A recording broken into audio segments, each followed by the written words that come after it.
एक अंतिम प्रयास। एक समय की बात है, एक राज्य में एक प्रतापी राजा राज करता था। एक दिन उसके दरबार में एक विदेशी आगंतुक आया और उसने राजा को एक सुंदर पत्थर उपहार स्वरूप प्रदान किया। राजा वह पत्थर देख बहुत प्रसन्न हुआ। उसने उस पत्थर से भगवान विष्णु की प्रतिमा का निर्माण कर उसे राज्य के मंदिर में स्थापित करने का निर्णय लिया और प्रतिमा निर्माण का कार्य राज्य के महामंत्री को सौंप दिया।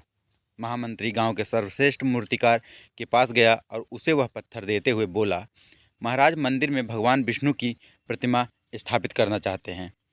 7 दिवस के भीतर इस पत्थर से भगवान विष्णु की प्रतिमा तैयार कर राजमहल पहुंचा देना। इसके लिए तुम्हें 50 स्वर्ण मुद्राएं दी जाएंगी। 50 स्वर्ण मुद्राओं की बात सुनकर मूर्तिकार खुश हो गया और महामंत्री के जाने के उपरांत प्रतिमा का निर्माण कार्य प्रारंभ करने के उद्देश्य से अपने औजार निकाल लिए।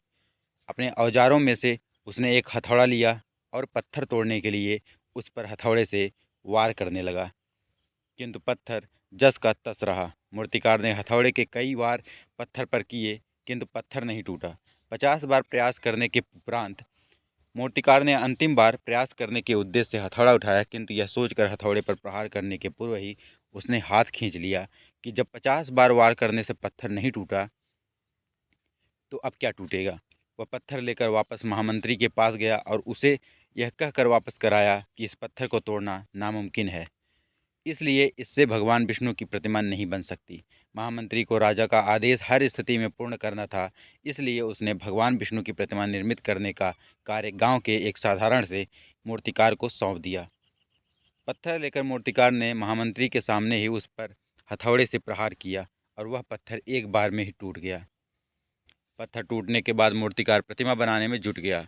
इधर महामंत्री सोचने लगा कि काश पहले मूर्तिकार ने एक अंतिम प्रयास और किया होता तो सफल हो गया होता और 50 स्वर्ण मुद्राओं का हकदार बनता। तो दोस्तों, इससे हमें सीख मिलती है कि हम भी अपने जीवन में ऐसे परिस्थितियों से दो चार होते रहते हैं।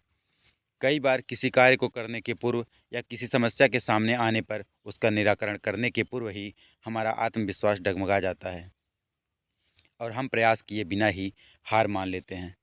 कई बार हम एक दो प्रयास में असफलता मिलने पर आगे प्रयास करना छोड़ देते हैं, जबकि हो सकता है कि कुछ प्रयास और करने पर कार्य पूर्ण हो जाता या समस्या का समाधान हो जाता।